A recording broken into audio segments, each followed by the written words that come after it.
Patrick Marleau in the house to hang out with us for a little bit. How have you been enjoying Nashville, sir? Out of 10, let's say. Oh, it's been great. I don't know, probably like a 8 or 9. I mean, this is all. That's a good score. Yeah, it's fun to kind of see what's going on behind the scenes as opposed to being on the ice. So it's a learning curve for myself. Many years back, Go ahead, you were second overall draft pick. I think it was from 98.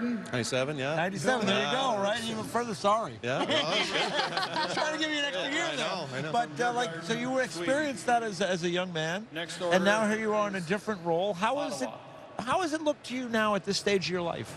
It takes you back to when you were drafted, and you kind of put yourselves in these guys' position again, and the family, and all the excitement, having your family here, friends, to celebrate all the work that these kids have been putting in all their lives, and all the sacrifices the parents have been making, and siblings. So it's fun to see the emotion and these players get drafted.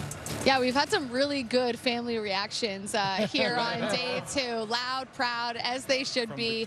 And that's really, what it's all about, is watching dreams come true. But you talk about the different perspective you have now, obviously, as opposed to way back. Were you 17 when you got drafted? Yeah, like that is young. I mean, Connor Bedard, right, first overall, is 17. And you forget how young that is until you start chatting with a 17-year-old. And you're like, oh, yeah, you're like so young. But you talk about seeing this from a different perspective. Like, what kinds of things are you learning kind of behind the scenes? Just kind of how the rundown and how they get to the players that they're going to pick, and how they can start crossing names off, and seeing what's next available, and what our needs are as a club and things like that. So it's pretty interesting. Yeah, and it's funny because the guy that was in that picture with you, Tim Burke, he's still at that table and still an integral part of the San Jose Sharks when it comes to drafting young players. Yeah, it's great to have him, and I'm trying to learn as much as I can from all the staff that they have, and it's a great staff. What do you remember most about your draft day? Like, was there any funny stories or interesting things that happened maybe behind the scenes in the lead up to the actual moment? Geez, I don't know if any funny stories or anything like that, but what I remember most is how busy you get right after. It's a whirlwind.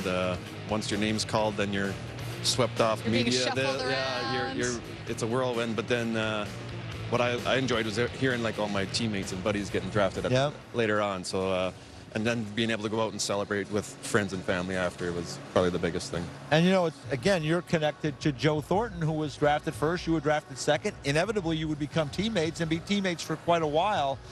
What were your memories of your relationship with Joe at that time? Did you have one? Yeah, so we had played under 18 together, and became friends, obviously, through there. And then when you're going through the draft, you get to go to these, little pod things where you go to the Stanley Cup Finals. Yeah, so you spend time with these guys. I spent time with Joe and a lot of the other top picks that year, and you get to become friends and get to know each other. Who knew you were going to be teammates years I know. later? And he would have a huge beard. Famous, iconic, really. That's right. Iconic. Well, we are in Nashville, and Nashville has grown so much over the last couple of decades. It's really been crazy to see. But you can't be in Nashville and not talk about country music or karaoke. Patrick Marleau, you don't strike me as a karaoke guy, but if you were to get on stage, like if you're forced to perform a karaoke song, what song would you select? Oh boy, It's the hard-hitting journalism right now. Country, I think. Okay. Well, that would be the first smart decision in this town, I think. Yeah. I don't know. Maybe I'll go something Garth Brooks, Friends in the Spices or something. Yeah, the great choice. Yeah, because you know what? Then you just get the crowd involved, and you can leave. Yeah. They'll say they won't be able to hear me sing. That's right. But you know why that's a great choice? Because it's a country music icon, and it is a song that everyone loves. So as long as you get up and you do a song everyone loves, they don't care how you sound because they're going to be singing along with you. Exactly. But thanks for playing along with my hard-hitting journalism, Patrick. I really appreciate it. Thanks for stopping by. Enjoy the rest of the day. And good luck with everything. Thank you, guys.